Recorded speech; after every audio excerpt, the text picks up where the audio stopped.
కపిలేశ్వరానికి చెందిన ఒక బ్రాహ్మణుడు కాశీ ప్రయాణం చేయాలనుకున్నాడు. అతడు అమాయకుడు. ఒకరోజు ప్రమాదవశాత్తు ఏదో పాపకృత్యం చేశాడు. దానికి ప్రాయశ్చితమేమిటి అని పెద్దలను అడిగితే, కాశీ వెళ్ళి ఈశ్వరుని సేవించి బతికినంత కాలము గంగా స్నానాలు చేస్తూ దైవధ్యానం చేస్తూ ఉన్నట్లయితే పాప పరిహారం అవుతుందని అన్నారు. అందుచేత బ్రాహ్మణుడు తన యావదాస్తి తన కొడుకులకు అప్పజెప్పి కాశీకి బయలుదేరతాడు. వెళ్ళగా వెళ్ళగా ఆయనకు ఒక వాగు తగిలింది. అక్కడో శివాలయం ఉంది. ఆ వెర్రి బ్రాహ్మణుడు దానిని కాశీ అనుకున్నాడు. శివలింగాన్ని సేవించాడు. ఆ వాగును చూసి అదే గంగా అనుకొని భక్తితో అందులో స్నానాలు చేస్తూ దాని ఒడ్డున కూర్చొని భగవద్ధ్యానం చేసుకుంటూ 5 ఏళ్లు గడిపాడు. ఒకనాడు ఒక శివభక్తుడైన సన్యాసి అటుగా వెళుతూ బ్రాహ్మణునితో, నాయనా, ఇక్కడ ఏం చేస్తున్నావు అని అడిగాడు. దానికి బ్రాహ్మణుడు, స్వామి, నేను ఒక మహాపాపం చేసి దాన్ని పోగొట్టుకునేందుకు ఈ కాశీకి వచ్చి శివుణ్ణి సేవించి గంగా తీరాన దైవధ్యానం చేసుకుంటున్నాను అని జవాబు చెప్పాడు. ఇది కాశీనే కదా స్వామి అని బ్రాహ్మణుడు సన్యాసిని ప్రశ్నించాడు. సన్యాసి పెద్దగా నవ్వి, ఓ ఈ వెర్రివాడా, ఇది కాశీ కాదు, అది గంగా నది కాదు, ఇదొక నదీ పాయ. నీ వంటి అమాయకుడు ఉంటాడని నేను కలలో కూడా అనుకోలేదు. నువ్వు వెళ్ళదలుచుకున్న కాశీ ఇక్కడికి ఎన్నో వందల క్రోసుల దూరాన ఉన్నది అని బ్రాహ్మణుడికి చెప్పాడు. స్వామి, నాకు మహోపకారం చేసి ఎంతో పుణ్యం కట్టుకున్నారు అంటూ బ్రాహ్మణుడు తన కర్రా బొర్రా తీసుకొని ఆ నదీ తీరం నుంచి కదిలి నడవగా నడవగా మరో చిన్న గ్రామం, అక్కడ నది తగిలింది.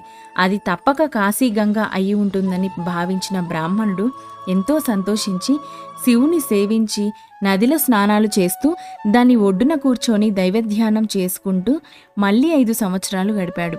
ఆ తర్వాత ఒకనాడు అటుగా ఒక కపాలికుడు వెళ్తూ ఉంటే బ్రాహ్మణుడు అతన్ని పలకరించి, స్వామి, కాశీలో శివునికి గంగా నదికి చేస్తున్న పూజలతో నా పాపం పోయిందా అని ప్రశ్నించాడు. దాంతో ఆ కాపాలికుడు, నాయనా, ఇది కాశీ కాదు, అది గంగా నది కాదు అన్నాడు. బ్రాహ్మణుడు ఉలిక్కిపడి, అదేమిటి స్వామి, ఇది కాశీ గంగా నది కావా అని అడిగాడు. అవును నాయనా అన్నారు స్వామి. తమరు ఇలా వేం చేయడంతో ఎంతో మంచిదయింది. నాకు ఈ సంగతి చెప్పి మీరెంతో పుణ్యం సంపాదించుకున్నారు అంటూ బ్రాహ్మణుడు ఆ నదీ తీరాన్నించి బయలుదేరి నడవగా నడవగా కొన్నాళ్లకు మరో పట్టణం, దానిని ఆనుకొని ఒక నది వచ్చింది. ఇది తప్పక గంగే అని అనుకొని అక్కడ శివలింగాన్ని పూజిస్తూ బ్రాహ్మణుడు రోజు ఆ నదిలో స్నానాలు చేస్తూ దాని ఒడ్డున కూర్చొని దైవధ్యానం చేస్తూ అక్కడే 5 సంవత్సరాలు గడిపాడు. ఇలా ఉండగా ఒకనాడు ఒక యాత్రికుడు అటుగా వచ్చి బ్రాహ్మణుడు కూర్చున్న చోటనే నదిలో పూలు చల్లి నదిని గౌతమి అని సంబోధించి స్తుతించసాగాడు. బ్రాహ్మణుడు ఆ యాత్రికుడిని సమీపించి, అయ్యా, ఈ నది పేరేమిటి అని అనుమానంతో అడిగాడు. ఇది మహాపవిత్రమైన గౌతమి నది. ఆ సంగతి మీకు నిజంగా తెలియదా అని యాత్రికుడు బ్రాహ్మణుని ఎదురు ప్రశ్నించాడు. బ్రాహ్మణుడు దీర్ఘంగా నిట్టూర్చి, అయ్యా, మీరు నాకు చాలా మేలు చేశారు అంటూ మళ్ళీ అక్కడి నుంచి కదిలాడు.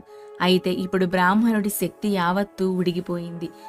ఇంటి నుంచి బయలుదేరి 15 సంవత్సరాలైంది. వయసు మళ్ళీపోయింది. దానికి తోడు తపస్సుతో ఆయన శరీరం శుష్కించింది. అందుచేత ఆయనకు ప్రయాణం అతి కష్టమనిపించింది. పగలు ఎండబాధ హెచ్చుగా ఉంది. నీరసం చేత కాళ్ళు చేతులు కదలడం లేదు. అయినా ఆయన పట్టుదలతో పడుతూ లేస్తూ ప్రయాణం చేశాడు. చివరకు నడవలేని స్థితి వచ్చింది. అయినా ఆయన పాకుతూ దెక్కుతూ ప్రయాణం సాగించాడు. తన శరీరంలో ఊపిరి ఉన్నంత దాకా శరీరాన్ని ఈడ్చుకుంటూ వెళ్ళి చిట్ట చివరకు రాజమహేంద్రవరం చేరాడు. ఒక గట్టు మీద నుంచి గోదావరిని కల్లారా చూశాడు.